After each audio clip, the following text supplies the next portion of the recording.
So I want to tell you about the most powerful form of marketing that you can have in your business. It doesn't matter what kind of business you have, online or offline, consulting, software, courses, your personal brand, your corporation, it doesn't matter. The most powerful form of marketing is word of mouth. Now, you likely already know this. A lot of people talk about this all the time. For example, Mark Zuckerberg is known for saying, "Nothing influences people more than a recommendation from a trusted friend." And my good friend Jay Baer, the author of the new book, Talk Triggers, he tweeted this the other day. He said, 83% of Americans say that a word of mouth recommendation from a friend or family member makes them more likely to purchase that service or product.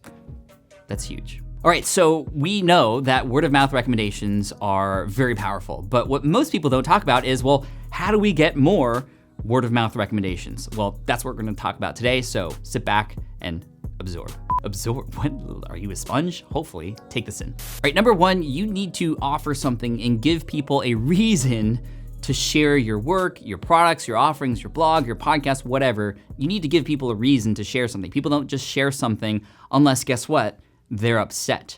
So this is why Yelp, and actually Jay Baer has another book called Hug Your Haters, which is about the other side of this whole sort of community building aspect, which are the haters. And anyway, that's another book and another video that we'll talk about. I love Jay's stuff, by the way. So what you have to realize is that it's very, very simple for a person when they're upset to get the energy to then share something like on Yelp or on Twitter on something or complain. It's a little bit harder to convince a person to have the energy to go and share something when they don't have something worth sharing. So for example, you often see that airlines get a lot of flack because of certain things that they've done. Maybe they said something wrong or they treated a customer poorly. We always hear about that on the news or on Twitter or wherever, right? But when was the last time you heard about somebody going, "Hey, you know what? Alaska Air, I just had a great flight."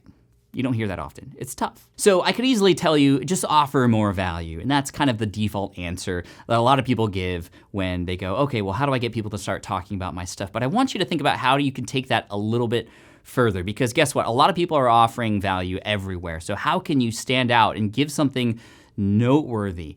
How do you break that pattern that people are used to for getting attention from various places, from getting value from various places? What can you do a little bit differently? How can you go one step or two steps or 10 steps above and beyond to get a person to go, whoa, that was unexpected, that was cool, and that's worth talking about? You need to offer something like that for your audience to help them understand that, wow, I should probably think and recommend this service to others. So a quick way to do this would be to get a result for your people, for your customers, for your subscribers. Whether it's a quick win or a big win, help them get a result, because results that give people a reason to share then become about you, even though it's not actually about you. So for example, I have a lot of podcasting students in my course, Power Up Podcasting, who successfully get their podcast up and running and they have thousands of listeners, and that's cool, and they share that, but they always then share how they were able to get it done, and it was done through going through my course. So by giving them the ability to then have something to share with their people that is something that they are proud of, they're also, as a byproduct, mentioning Power Up Podcasting too. So that's just one example. How can you get your audience to be proud of the work that you're helping them do? They're gonna be more likely to share your stuff. The next way you can get people to talk about you and spread your business by word of mouth is to actually, you yourself, feature your own community and customers in front of the rest of your audience. Building a community is a really important aspect of getting people to talk amongst each other and invite new people into that community as well. A lot of us focus really hard on bringing cold traffic and new people into our business, but by taking those people and turning them into a community, giving them an identity that kind of they form around your business and your brand, gives them a reason to go, hey, why don't you join us? Here, look at all the success stories coming out of this particular platform or the amazing people who are featured in this community. Like, you should come in here too, because people want to connect with other people. And when you show that there are actually people in your audience who are doing well, instead of number one, which was them sharing it with their people, this is you sharing it with your people, but it's not you that you're sharing, it's your community members that you're sharing too. A good example of this is the company over at Chubbies, which creates like short shorts for men and a lot of other American kind of things. Not that short shorts are an American thing, but you know what I mean. It's an American company. They do a lot of big 4th of July kind of things, and they are known for their short shorts. And what's really cool is they feature a lot of their community in their e-commerce product by actually hiring their community to become their models for their clothes. And also a lot of their Instagram photos are actually submitted as user-generated content by their own community members who are then featuring their clothes too. So it just adds a little bit of a vibe to the community in that sharing the product and becoming a part of this community and what they all stand for, everybody can kind of grow together and people start talking about it, which is really cool. I actually interviewed the founder of Chubbies in a recent podcast episode, so I'll link to that in the show notes below so you can listen to it, but he has a lot of amazing strategies that was able to take his product, like a product, and turn that into a community. So I highly recommend you listen to that. And number 3, and finally, a great way to get people to take action is to ask them to take action. Sometimes the best way to have people share your brand word of mouth is to actually ask them to share your brand word of mouth. So a lot of times people will, especially if they get results, share on their own without you asking, but sometimes it just takes a little bit of nudge to have them just realize that that would actually be helpful. And if you've helped them out, if you've served your audience and you've been generous to them, they're likely gonna look for ways to be generous back to you. And sometimes they don't even know that sharing in that capacity will actually help your business because they're just, doing their own thing in their own life, and they'd be happy to do it if you simply ask. So let's say, for example, that you have a fitness program and you help people, you can actually ask them, hey, you know what, like you should share your before and after just to show how well you've done. And if you wouldn't mind linking to my Instagram page or to the program, that'd be really helpful. More than likely, they're gonna say yes, especially if they've gotten results with you. Another smart example would be from Jada and Jen over at Simple Green Smoothies.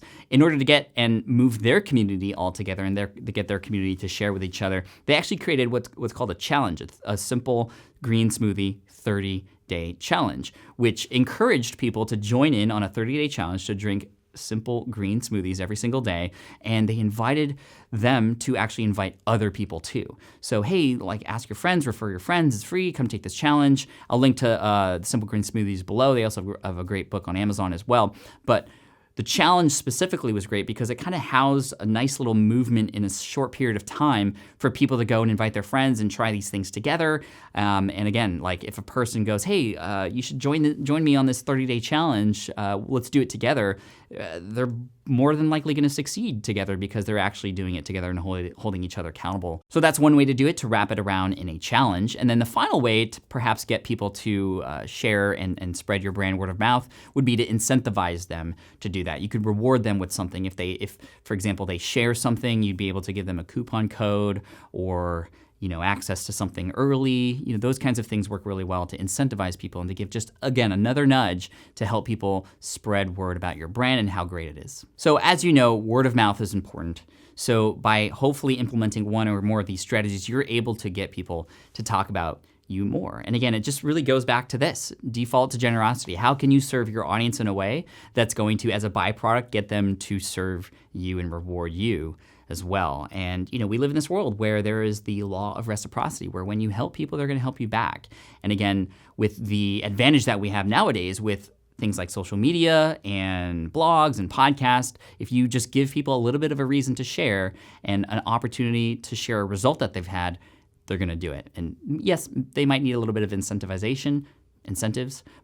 or I don't know, you know what they mean. You might need to convince them a little bit to do it, but hey, it can work out really well. And that way you can focus on building your community, creating lifelong fans, super fans in your business, and hopefully just keep crushing it. So Team Flynn, one thing I want you to do for me is in the comment section below, tell me one thing you're gonna do in the next few months to help increase the likelihood that people are gonna share your stuff. It could be broad, it can be specific. I just wanna hear from you, and this way you'll kind of be held accountable for that. And as you can tell, word of mouth is great. Hopefully you're helping spread the word of Team Flynn and the YouTube channel here as well, and hopefully I've delivered value to you. And if you have an opportunity to share anything that I do, I just appreciate you so much for that. But I wanna hear from you. Tell me in the comment section below one thing you're gonna do to generate super fans in a way that they're gonna get them to share your stuff. So we're gonna be talking a lot more about building super fans in ways like this. So make sure you subscribe and stay tuned for the next videos.